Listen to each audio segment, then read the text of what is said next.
Helo, a chroeso nôl i sesiynau Carlem Cymru. Yn y sesiwn heddi, byddai'n parhau gyda'r cwestiynau o'r papur 2022-13. Ac fel yn y sesiwn diwethaf, wnes i sôn am bod nifer o sesiynau ar y wefan e-sgol i helpu chi i fynd dros technegau penodol, ond yn y cyfres hyn, ni'n mynd i edrych ar techneg arholiad ac neidio o gwestiwn i gwestiwn gan defnyddio'r sgiliau penodol wrth i chi'n paratoi ar gyfer yr arholiad. Yn y sesiwn heddi, byddai'n gweithio o gwestiwn 6 i gwestiwn 10 neu fwy, ac ar pob tro byddai'n arafu lawr gyda'r pethau sydd angen fwy o sylw, neu bydd croeso i chi gwasgu pause ac i ceisio'r cwestiwn cyn i fi ateb y cwestiwn, neu i fynd i'r sesiynau arall sydd ar y wefan e-sgol i helpu chi deall yn fwy fanwl y pethau penodol wrth ni fynd o cwestiwn i gwestiwn. Felly i ddechrau, mae 2 awr a 30 munud yw hyd y papur. Ni wedi gwario tua 35 munud yn y sesiwn gyntaf yn gweithio trwy'r 5 cwestiwn gyntaf, a nawr ni'n symud ymlaen i gwestiwn 6. Mae cwestiwn 6 yn gofyn i ni ateb ar gyfer 5 marc. Mae Geraint yn agor cyfrif canilo. Mae'n ein adneo 10 punt yn y mis gyntaf. Ym mhob mis dilynol, mae'n adio swm sydd 20 ceiniog yn fwy na'r swm roedd wedi ei adneo yn y mis blaenorol.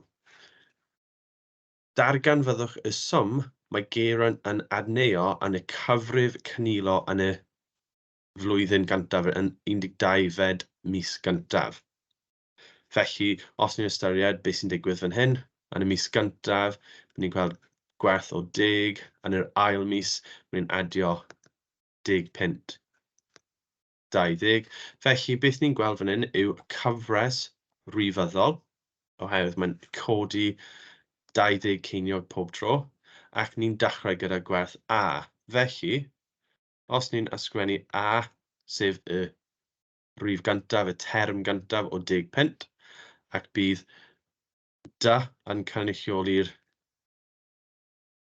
20 ceiniog, mae modd i ni darganfod yr enfed term, neu ta y term 12, sef A plus n-1 dy, sef 11. Felly, beth ych chi'n neud fan hyn yw roi'r gwerthoedd mewn, sef A10 plus 11 lluosio 0.2, ac bydd ateb o 12.20. Felly 12 punt a 20 ceiniog yw'r swm mae Geraint yn adneo yn y flwyddyn gyntaf. Cwestiwn B. Darganfyddwch nifer y misoedd mae'n ei gymryd i'r cyfanswm yn y swm canilo cyrraedd 954 punt. Felly, beth mae hwn yn gofyn i ni, mae'r swm i'r enfed term yn hafal i 954, ac mae gofyn i ni adalw. Oes modd ni ysgrifennu allan y diffiniad, yr hyfaled ar gyfer swm i'r enfed term, sef n dros 2, lluosi gyda 2a plus n-1 dy. Ac beth mae hwn yn dweud wrthyn ni? Mae hyn yn hafal i 954.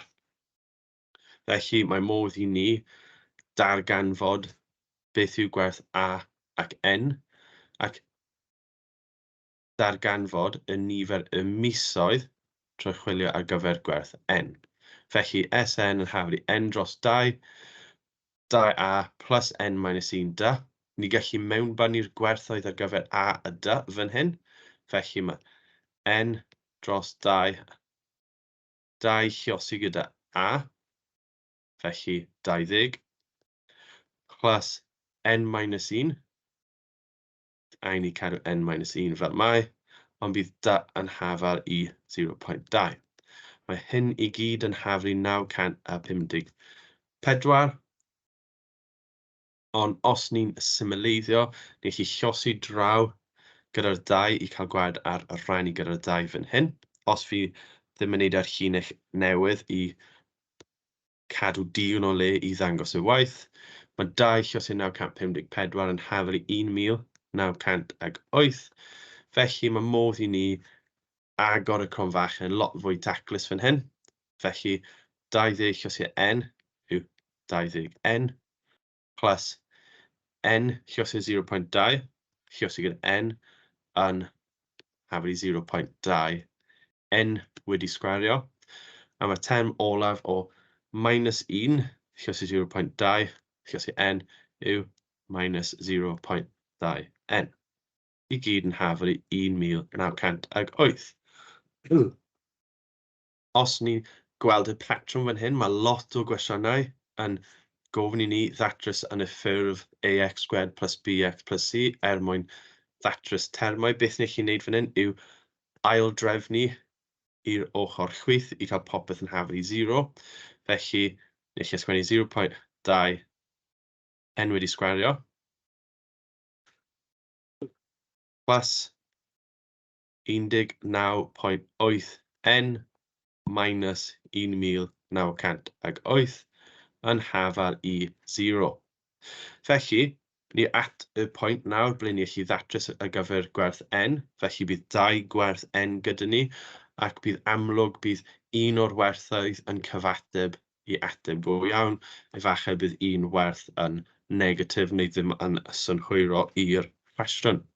Felly, i ddatrys fan hyn, oes modd i ni symleiddio eto trwy gosod yr n² i fod yn hafel i 1 trwy llosi gyda 5. Felly wedyn bydd n wedi sgwario gyda ni plus 99 n minus 9,540 hafel i 0. A mae modd i ni symleiddio a ddatrys lot hawsach wedyn oherwydd ni gallu roi'r n ac n mwyn cael rhifau positif a negatif, plus a minus, a bydd rhaid ni ddatrys gan ddefnyddio rhifau o 150, 9 ac minus 60. Felly, o ganlyniad, mae n yn hafel i naill ai minus 159, neu bydd n yn hafel i 60. Felly, mae'r ateb synhwyro fan hyn yn n yn hafel i 60. Felly, mae'r nifer y misoedd mae'n cymryd i cyrraedd y cyfanswm o 954 yn 60 mis. Yn cwestiwn 7, mae cwestiwn 7 yn dangos diagram o braslun o'r cromlunau y yn hafel i x wedi sgwario ac y yn hafel i 8 ail isradd x. Felly mae cwestiwn graff, mae 2 siap gwahanol yn amlwg. Mae 7 marc ar gael fan hyn, felly falle lot o farciau ar gael. Dargan fyddwch arwynebedd y rhanbarth sydd wedi ffinio gan y ddwy gromlyn. Felly mae'r cwestiwn yn gofyn i ni i ddatrys yr arwynebedd sydd yn yr ardal hyn. Felly arwynebedd, os ni'n hyderus erbyn hyn, ni'n deall bod arwynebedd yn golygu integru ar hyd y ffwythiant hyn, so mae 2 ffwythiant gyda ni. Felly, os ni'n gallu integru yr arwynebedd o dan y yn hafel i x wedi sgwario, ac tynnu hyn i ffwrdd o'r arwynebedd o dan y ffwythiant y yn hafel i 8 ail isradd x, bydd yr ateb yn cyfateb i beth mae'r cwestiwn yn gofyn. Felly, i ddechrau'r cwestiwn, mae rhaid ni enrifo'r integrad. Ni'n gwybod yn barod mae pwynt 0 gen ni lawr fan hyn, ond ble ydy'r pwynt croesi? Felly, os ni'n eitha cyfarwydd gyda technegau hyn yn barod, ni'n gwybod bod gwerth y yn hafel ar gyfer y ffwythiannau hyn ar 0, 0, neu ar y pwynt hyn. Felly, os ni'n gosod y yn hafal i y, bydd ni'n gallu cyfrifo'r gwerth ar gyfer y, neu hynny yw, y gwerth ni eisiau integru i. Felly, os ni'n dweud bod x wedi sgwario yn hafal i 8 ail isradd x, ni'n gallu aildrefnu ar gyfer gwerth x. Felly, mae'n fwy syml i edrych ar gwerth x wedi sgwario os ni'n ail ysgrifennu gwerth x i bŵer hanner. Nawr ni'n gallu ceisio symleiddio, aildrefnu, casglu termau tebyg. Felly, os ni'n aildrefnu x wedi sgwario minus 8 x i bŵer hanner yn hafal i 0, ni'n gallu ceisio ddatrys gwerth ar gyfer x. Mae'n anodd weithiau i gyfrifo gyda'r pŵer mewn fel ffwythiant fel hyn. Ni'n gallu lluosi'r pob term gyda'r pŵer 2. Felly, os ni'n dweud x wedi sgwario i pŵer 2 minus 8x i bŵer hanner wedi sgwario, mae hwn yn gallu helpu ni symleiddio yn fwy. A beth fi'n cael yw x i pŵer 4 minus 8 wedi sgwario yw 64, ond nawr beth fi gennym ni yw x i pŵer hanner wedi sgwario. Bydd ni'n gallu adrefnu hyn, oherwydd mae x i pŵer hanner sydd wedi sgwario yn hafal i 1. Felly, casglu term tebyg, pŵer 1 pŵer x o'r x wedi i bŵer 4 yn gadael x i pŵer 3, minus 64x yn hafal i minus 64. Ac o edrych ar hyn, bydd ni'n gallu gweld bod x yn naill ai 0, sydd yn wir am hyn, neu bydd x yn hafal i x cubed minus 64, neu bydd x yn hafal i'r trydydd isradd o 64, sef 4. So, gyfer gwerth x yn hafal i 0, bydd y yn hafal i 0 wedi sgwario, felly y yn hafal i 0. So, dyma'r ddau pwynt ni'n cyfarwydd gyda yn barod. Ar gyfer x yn hafal i 4, mae 4 wedi sgwario, bydd gwerth y fan hyn yn 4 wedi sgwario yn hafal i 16. Felly, ni wedi ddatrys y ddau pwynt. Mae'r ddau pwynt gen ni nawr, so 0, 0 neu'r pwynt 4, 16. Ac ni gallu enrifo'r integriad gyda ni nawr. Felly, os ni'n mynd i sleid newydd i symleiddio i cael popeth yn daclus, beth sydd gen ni yw, mae'r arwynebedd y rhanbarth, so fi'n ysgrifennu lawr ar gyfer arwynebedd, yn cyfateb i'r integrad o 0 i 4 ar gyfer y ffwythiant o 8 ail isradd x dx. Bydd hwn yn rhoi'r holl siap fel hyn i ni, minus yr integrad o 0 i 4 ar gyfer x wedi sgwario dx, sydd yn mynd i roi'r arwynebedd o dan y siap hwn i 4. Felly, trwy tynnu nhw, beth bydd yr ôl yw'r arwynebedd yn yr ardal hyn. Felly, ni'n edrych ar y integrad o flaen ni. Ni'n gallu aildrefnu neu ysgrifennu yn y ffurf mwyn gallu integru. A beth ni'n cael yw, yn lle ysgrifennu ail isradd x, os ni'n ysgrifennu x i bŵer hanner, bydd ni'n gallu defnyddio'r reolau ar gyfer x i bŵer n ar gyfer integru. Felly, beth bydd gen ni yw term gyntaf, mae'r 8x i pŵer n plus 1, felly 3 dros 2, dros y pŵer newydd hyn o 3 dros 2, rhwng 0 i 4. Minus, mae x wedi sgwario yn mynd i x i bŵer n plus 1, sef 3 dros y pŵer, sef 3, 4 i 0. Os ni'n gweld bod y termau 0 yn mynd i dileu, ni just gallu ffocysu ar y termau i'r 4. Beth bydd gen ni yw 8 rannu gyda 3 dros 2, so ni gallu symud y 2 i fyny, felly 16 lluosi gyda 4 i pŵer 3 dros 2 dros 3 minus y term 0 minus x i pŵer 3, felly 4 i pŵer 3 dros 3 minus y werth 0. Beth bydd gennym ni yw 128 dros 3 minus 64 dros 3, sef 64 dros 3. Unrhyw unedau yn y cwestiwn, dim unedau, felly uned sgwâr. Neu edrych ar cwestiwn.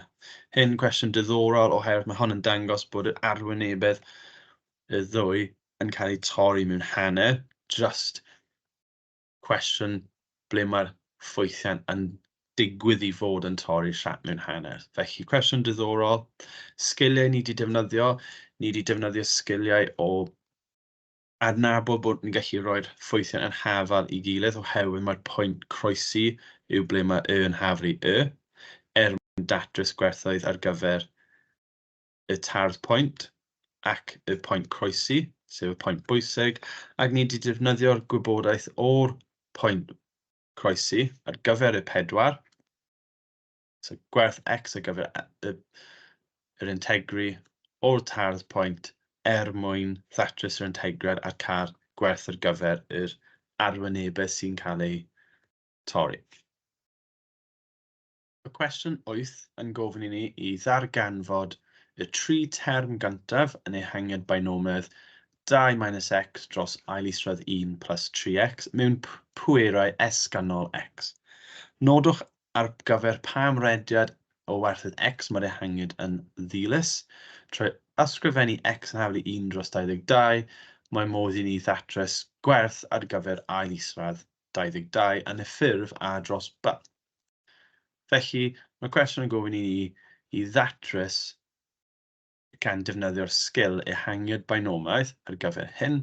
Felly, os ni'n adalw, trwy nifer o weithiau ymarfer pethau fel hyn, gobeithio chi wedi dod i'r arfer o ysgrifennu yr 1 plus 3x i pŵer hanner, ond cofiwch minus hanner, i symleiddio hyn. Nawr, y 3 term gyntaf i'r ehangiad binomiaidd 2 minus x dros hyn, yn anodd i neidio syth i, felly ni'n dechrau bant gan ddefnyddio'r ehangiad binomiaidd ar gyfer 1 plus 3x i pŵer minus hanner. Dim ond y 3 term gyntaf ni'n chwilio am, felly ni'n chwilio am termau 1 hyd at y termau x wedi sgwario. Felly unrhyw term x i pŵer 3, ni'n gallu anwybyddu. Felly term gyntaf yn hafal i 1, mae'r ail term yn hafal i'r pŵer, sef minus hanner, lluosi gyda'r term 3x. Mae'r trydydd term yn hafal i'r pŵer, n, sef minus hanner. N minus 1 yn mynd fan hyn, felly minus 1 dros 2 minus 1 yw minus 3 dros 2. Lluosi gyda'r term 3x i'r pŵer o 2, oherwydd hwn yw'r trydydd term, wedi rannu gyda 2 factorial, neu ni gallu ysgrifennu 2 lluosi 1. Ni gallu parhau defnyddio'r ehangiad binomiaidd fan hyn, ond mae gofyn i ni i stopio at y 3 term gyntaf. Dyma'r 3 term gyntaf. Ni gallu symleiddio hyn i fod yn 1 minus 3 dros 2x minus fan hyn yn cadw yn positif. Mae'r 3 wedi sgwario. Y 9 lluosi o 3 yw 27. Ac mae 3 term 2 yn cwmpo lawr i 2 llysiau 2 llysiau 2 yw 8. Felly 27 dros 8 x wedi sgwario. Felly dyma'r 3 term gyntaf. A does dim angen i wneud mwy o dermau. Os oedd term x i bwyr 3, ni'n gallu dyleu'r term. Felly, ni'n gallu symud lawr nawr. Dyma'r 3 term gyntaf. Oes modd i ni nawr cyfrifo'r 3 term gyntaf gan gosod mewn y 2 minus x. Felly mae'r 3 term gyntaf ar gyfer hyn yn cael ei ddarganfod trwy lluosi allan gyda'r 2 ar gyfer pob term, lluosi gyda'r minus x ar gyfer pob term, ac ceisio symleiddio. Felly mae 1 lluosi o 2 yw 2. Mae'r minus 3 dros 2 lluosi gyda'r 2 yn dyleu'r term 2, felly minus 3x. Ac mae'r term olaf, mae 2 rhannu gyda 8, yr un peth a dweud 1 dros 4, felly plus 27 dros 4x wedi sgwario. Mae'r termau nesaf, minus x lluosi trwy pob term nawr yw minus x. Minus yn creu plus 3 dros 2x wedi sgwario, a mae'r term olaf yn minus 27 dros 8x i pŵer 3. Felly, dyma'r termau. Ni'n gweld pŵer o'r 3 fan hyn, ni'n gallu dileu. Felly, beth sydd gennym ni, os ni'n symleiddio lawr, beth sydd gennym ni yw 2. Chwilio am y termau x. So, minus 3x minus x yw minus 4x. Plus, mae 27 dros 4 ar gyfer x wedi sgwario fan hyn, ond hefyd mae 3 dros 2. Ni gallu adnabod hyn fel 6 dros 4. Felly mae 33 dros 4x wedi sgwario yw'r term olaf. Felly, dyma'r 3 term gyntaf ar gyfer 2 minus x dros ail isradd 1 plus 3x. Nodwch ar gyfer pa amrediad o werthoedd mae'r ehangiad yn ddilys. Felly, os ni'n ffocysu ar yr hyfaliad, y 2 minus x dros ail isradd 1 plus 3x, ni gallu dim ond ffocysu fan hyn, oherwydd ni wedi defnyddio'r pŵer i'r negatif fan hyn. Mae hyn yn ddilys ar gyfer gwerthoedd o'r 3x yn llai na 1. Oherwydd mae rhaid i ni cadw'r 1 plus gwerth llai na 1. Os ni'n symleiddio hyn, beth ni'n gallu cael yw maint x yn llai na 3. Felly, mae'r amrediad y gwerthoedd ar gyfer x yn rhwng minus 3 ac 3. Os chi'n cofio pethau syml ar gyfer hyn yw mae rhaid, os oedd unrhyw adeg mae'r rhif yn dod i 0 fan hyn, mae hon ddim yn ddilys. Felly os chi'n wirio fan hyn, mae'n llai, nid hafal, ond llai na minus 3, neu llai na 3 i sicrhau osgoi'r sefyllfa hyn. Trwy ysgrifennu x yn hafal i 1 dros 22, yn eich mynegiad, pa darganfyddwch bras gwerth ar gyfer ail isradd 22. Felly, mwy o le i wneud hyn, os ni'n ysgrifennu'r term lawr, sef 2 minus x yn hafal i plus lluosog 1 plus 3x i pŵer minus hanner, yn tua hafal i 2 minus 4x plus 33 dros 4x wedi sgwario i'r 3 term gyntaf. Nawr ni gallu gosod x i fod yn hafal i 1 dros 22 i ddarganfod werth ar gyfer ail isradd 1 dros 22. Ail isradd 22. Felly, Pob tro ni'n gweld x, ni'n ysgrifennu 1 dros 22. So, 2 minus 1 dros 22.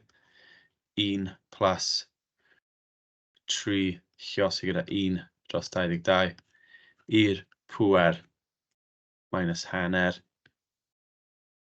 2 minus 4 1 dros 22 plus 33 dros 4 1 dros 22 wedi sgwario. Ni gallu symleiddio trwy agor cronfachau. Mae 2 yn yr un peth a ddweud 44 dros 22, felly 44 dros 22 minus 1 dros 22 yw 43 dros 22. Ac mae 1 22 plus 3 1 dros 22. Os mae un ohonyn nhw yn 22 dros 22 plus 3 1s uwch ben, beth fydd gennym ni yw 22 plus 3 yw 25 dros 22. I'r pŵer minus hanner. Mae hyn yn bron yn hafel i 2 minus 4 o'r un, felly 4 dros 22, a ni gallu symleiddio hyn. Plus 33 dros 4 lluosog 1 dros 22, so ni'n gallu sgwario'r gwaelod fan hyn, ac beth fydd ni'n cael yw 3 dros 176. Os ni'n ffocysu fan hyn, minus y hanner, a ni'n dechrau chwilio am 22, ni'n gweld termau 22 o gwmpas y le. Os ni'n ail drefnu hyn, so mae peth bwysig fan hyn yw edrych fan hyn, mae 43 dros 22 gallu aros fan mai, ond os ni'n ysgrifennu 22 dros 25, mae'r pŵer yn newid i hanner, felly ni gallu gweld y term ail isradd 22 fan hyn, yn hafal i 2 minus 4 dros 22 plus 3 dros 176. Os ydych chi'n symleiddio'r ochr hyn am nawr, byddwch chi'n cael ateb o 323 dros 176. A nawr ni'n dechrau'n agosau at ateb gywir. Rhowch y ffocws chi fan hyn, sef y ail isradd 22 dros 25. Mae modd i ni cofio bod ail isradd 25 yn 5. Felly mae camau ni gallu wneud, os fi'n wneud o cwbl o camau mewn un tro, yw ail isradd 22 dros 25, bron yn hafal i 323 lluosi gyda term 22 yn dod i fyny, dros 176 lluosi a 43, ond mae ail isradd 22 dros 25, yr un peth a ddweud ail isradd 22 dros 5. Felly bydd modd i ni lluosi trwyddo, ac mae 323 lluosi a 22, rhannu gyda 176 lluosi a 43, yn symleiddio i 323 dros 344. Felly, mae ail isradd 22 yn agos i 1615, oherwydd 5 lluosi a 323 dros 344. Felly, mae hwn ar y ffurf A dros B. Os ni'n mynd nôl i edrych ar y cwestiwn beth oedd gofyn i ni, oedd y cwestiwn yn gofyn i cam olaf, oes modd i ni darganfod fras werth ar gyfer ail isradd 22 ar y ffurf A dros B. A ni newydd wneud hyn, sef 1615 dros 344. Felly ni'n wneud y gwaith i gyrraedd fan hyn. Ni wedi mewnbynnu'r gwerth 1 dros 22 ac ni wedi aildrefnu trwyddo. Ni wedi darganfod ehangiad binomiaidd ar gyfer ffwythiant hyn trwy cofiwch y camau ar gyfer aildrefnu fan hyn. Mae'r minus hanner tu fas y cronfachau. Cwestiwn 9 yn werth 5 marc.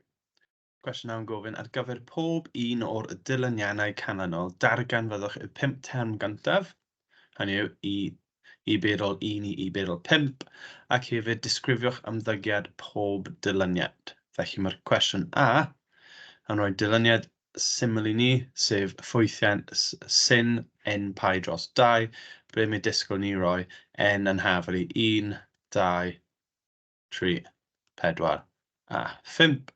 Os ni'n gweld bod syn pi dros 2, os mae hwn yn ffwythiant, dyna ni roi cyfrifiannau chdi mewn i ffurf radians, a ni gallu mynd syth i berol 1.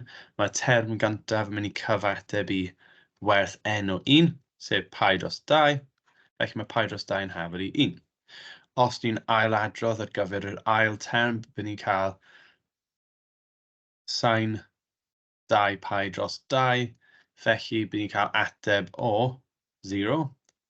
Ac ni'n ailadrodd hyn ar gyfer y 5 term i ddarganfod y 5 term gyntaf. Ac beth bydd ni'n gweld yw syn yn ymddangos bob tro. Bydd y 2 pi dros 2 yn syml i pi. Bydd y trydydd term yn 3 pi dros 2 sydd yn cyfateb i ateb o minus 1. Bydd y pedwerydd term yn 4 pi dros 2, felly ni'n dechrau gweld patrwm yn ail adrodd fan hyn, oherwydd mae pi 4 dros 2 yn 2 pi, sydd yn cyfateb i werth 0. Ac mae'r pumed term yn syn 5 pi dros 2, sydd yn cyfateb i ateb o 1. Felly, os ni'n edrych am y ymddygiad y dilyniad, beth ni'n gweld, mae term 1 yn ymddangos dwywaith. Mae'n mynd o 1 i 0 i minus 1, nôl i 0 i 1. Ni'n deall yn barod beth yw'r patrwm, siap graff ar gyfer syn. So ni'n gallu disgrifio'r ymddygiad i bod yn dilyniad cyfnodol. Ac mae'r cyfnod, so sawl gwaith mae'n cymryd cyn i'r patrwm ddechrau ail ymddangos, yw cyfnod o 4. Felly, mae'r dilyniad hyn yn dilyniad sy'n cyfnodol, so mae'n ailadrodd y patrwm. Mae'r patrwm hyn yn ddechrau ailadrodd ar cyfnod o 4. Yr cwestiwn B, beth sydd gen i ni, yw gwerth y 6ed term yn hafal i 33. Ac mae'r ffwythiant, beth mae'n rhoi ni, yw n yn hafal i 2 i berol n minus 1, minus 1. Felly, mwyn darganfod y 5ed, pedwerydd, trydydd, ail ac y term gyntaf, mae rhaid ni gweithio nôl. Mwyn gweithio nôl, bydd rhaid ni cael hyfaliad o'r ffurf yw n minus 1 yn lle yw n. Felly, os ni'n edrych ar hwn, bydd ni gallu adio 1 i ddwy ochr, ac wedyn rhaid ni gyda 2. Felly, mae yw n minus 1 yn hafal i berol n plus 1, rhaid ni gyda 2. Felly, os mae'r term sydd yn gwerth 1 fwy na'r term cyn, gen ni, mae modd i ni gweithio allan y term cyn. Felly, os mae enghraifft gyntaf ni yn 5, bydd disgwyl i ni roi'r gwerth ar gyfer y 6ed term mewn a dy 1 dros 2. Felly, mae'r 5ed term yn 33 plus 1 dros 2, sef 34 rhannu gyda 2, sef 17. Ni gallu ailadrodd hon ar gyfer 4 naw, ond bydd rhaid ni defnyddio 17 tro hyn, felly 17 plus 1 dros 2 yw 18 rhannu gyda 2, sef 9. Mae'r trydydd term yn y term ar ôl, sef yn 9 plus 1, rhan i gyda 2, felly 5. Mae'r ail term yn hafal i 5 plus 1 dros 2, felly 3, ac mae'r term gyntaf yn hafal i 3 plus 1 dros 2, sef 2. Felly, os ni'n edrych ar y patrwm fan hyn, os ni'n edrych ar y term gyntaf i'r pumed term, ni'n gallu gweld patrwm sy'n ymddangos bod yn mynd o 2 i 3 i 5 i 9 i 17, ac hefyd mae'r chweched term gyda ni o 33. So os ni'n edrych ar y patrwm hyn, mae'r gap o 1 fan hyn, gap o 2, gap o 4, felly mae'r gap yn cynyddu. A ni'n gallu gweld bod y maint yn cynyddu wrth i'r n yn cynyddu. Felly mae dilyniad hyn yn dilyniad sy'n dangos patrwm esgynol. So'r term gair mathemategol ni'n chwilio fan hyn yw patrwm sydd yn esgyn, sydd yn codi wrth i n codi. Felly, cwestiwn 5 marc.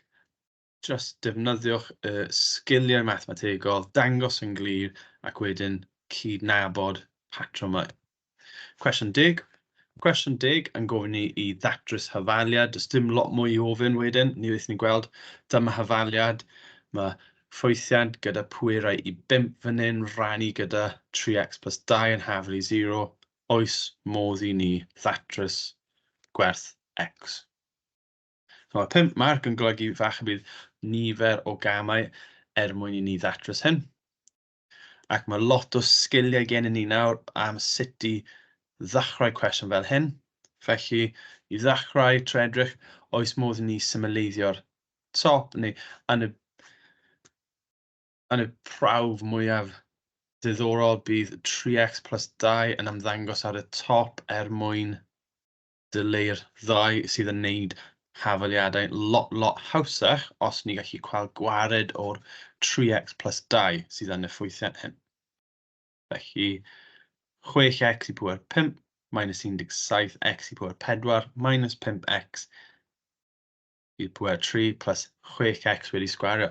Does ddim byd fan hyn yn ymddangos yn syth, felly oes modd i ni symleiddio'r llinell hyd hyn ar y top trwy tynnu allan y pŵer x wedi sgwario. Felly yn gyntaf, os ni'n just treialu, cymryd allan y 6x i pŵer 2, bydd hyn yn gadael 6x i pŵer 3, minus 17x wedi sgwario, minus 5x plus 6.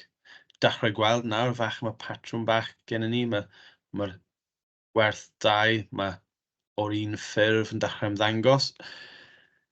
Oes modd i ni tynnu allan 3x plus 2 tro hyn nawr, trwy edrych ar hwn.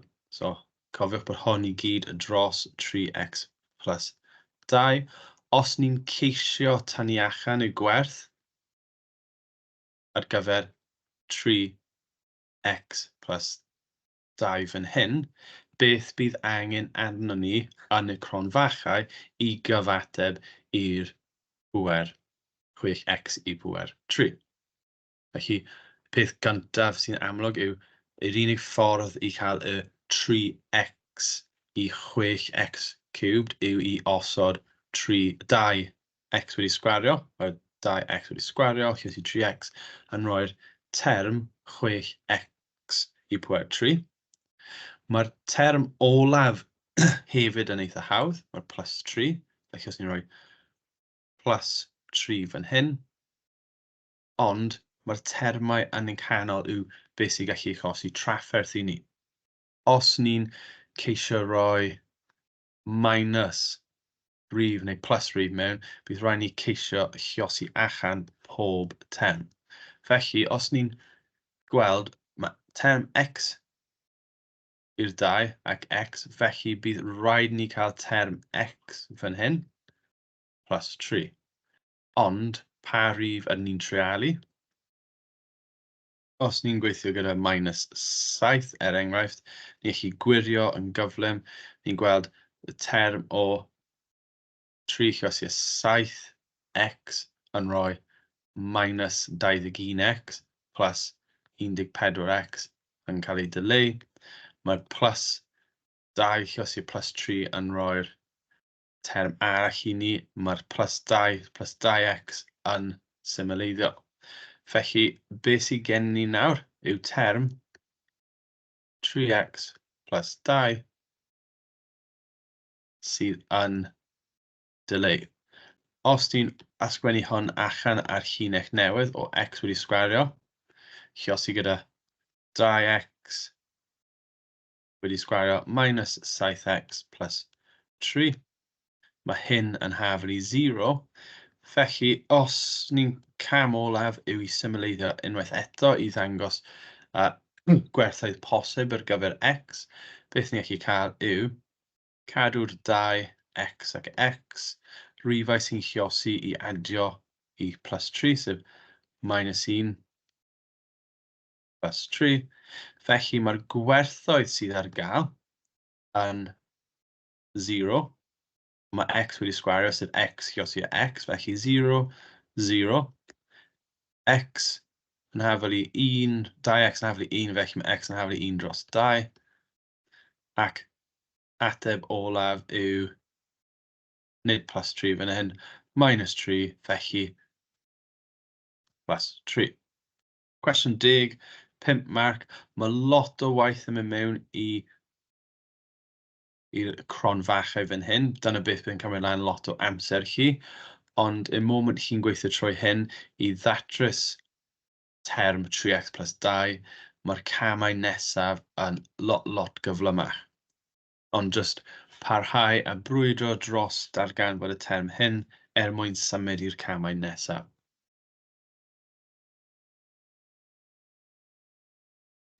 Diolch am ymuno yn y sesiwn heddi. Yn y sesiwn heddi, ni wedi parhau gyda cwestiynau o uned 3 2022, cwestiynau 5 ymlaen, ac ni wedi gweld defnydd o sgiliau gwahanol heddi. Ni wedi defnyddio'r sgil ehangu'r binomiaidd, ni wedi datrys hafaliadau, darganfod gwerthoedd dilyniant, ac ni wedi integru i ddarganfod arwynebedd o dan ffwythiant. Croeso i chi ymuno yn weddill y sesiynau tymor hyn, ac mae lot o adnoddau ar y wefan e-sgol i chi weithio drosodd wrth i chi paratoi ar gyfer eich arholiad.